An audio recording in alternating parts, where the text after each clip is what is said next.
بخاری شریف میں روایت موجود ہے، حضور علیہ الصلوۃ والسلام کی زوجہ ہماری ماں ام المومنین سیدہ عائشہ نے جب نبی پاک سے یہ باتیں سنی، قرآن کی آیت سنی، کیونکہ آپ کی عادت یہ تھی کہ جب آپ کوئی قرآن کی آیت سنتی اور آپ کو اشکال لگ جاتا تو حضور سے اشکال بیان کرتی کہ حضور یہ بات نہیں سمجھ میں آ رہی ہے، اور ایسا ویسا اشکال نہیں، اس اشکال کی دلیل رکھتی تھی، یہ نہیں میرے ذہن میں آیا، باقاعدہ کہتی تھی قرآن میں تو فلاں جگہ یہ ہے تو یہاں یہ کیسے؟ آپ سے دریافت کرتی ہیں سمجھنے کے لیے، کہتی ہیں یا رسول اللہ جس شخص سے حساب لیا گیا وہ ہلاک ہو گیا، یہ آپ آیت پڑھ رہے ہیں جس شخص سے حساب لیا گیا اللہ اکبر وہ ہلاک ہو گیا، تو ام المومنین کہہ رہی سورۃ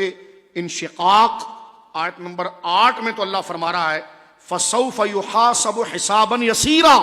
کیا آیت لائی میری ماں، فرماتی ہیں رب تو فرماتا ہے ان قریب ہم بہت آسان حساب لیں گے۔ فرمایا قرآن تو وہاں کہہ رہا ہے سورہ انشقاق میں کہ ہم بندوں سے بہت آسان حساب لیں گے، اور یہاں سورہ رات کہہ رہی ہے کہ وہ حساب سے ڈرتے ہیں اور حساب جس سے لیا گیا وہ پھنس گیا۔ تو سرکار دو عالم نے مسکرا کر فرمایا کہ یہ جو حساب ہے نا جو آسانی سے لیا جائے گا عائشہ،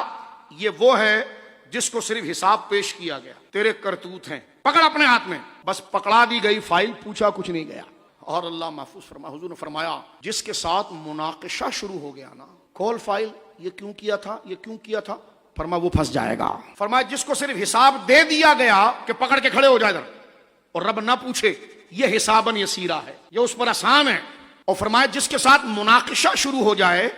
مباحثہ شروع ہو جائے، کھول یہ فلاں وقت نے رات کو کیا کام کیا تھا، دن میں کیا کام کیا تھا، لوگوں کے ساتھ کیا، جس سے مناقشہ شروع ہو گیا پھر وہ رکے گا نہیں سلسلہ، اللہ اکبر۔ اور یہ وہ چیز ہے جو پھنس جائے گا، اور سورہ رعد میں جو فرمایا گیا نا کہ وہ حساب سے ڈرتے ہیں، وہ اسی مناقشہ پوچھ گوچھ والے حساب سے ڈرتے ہیں۔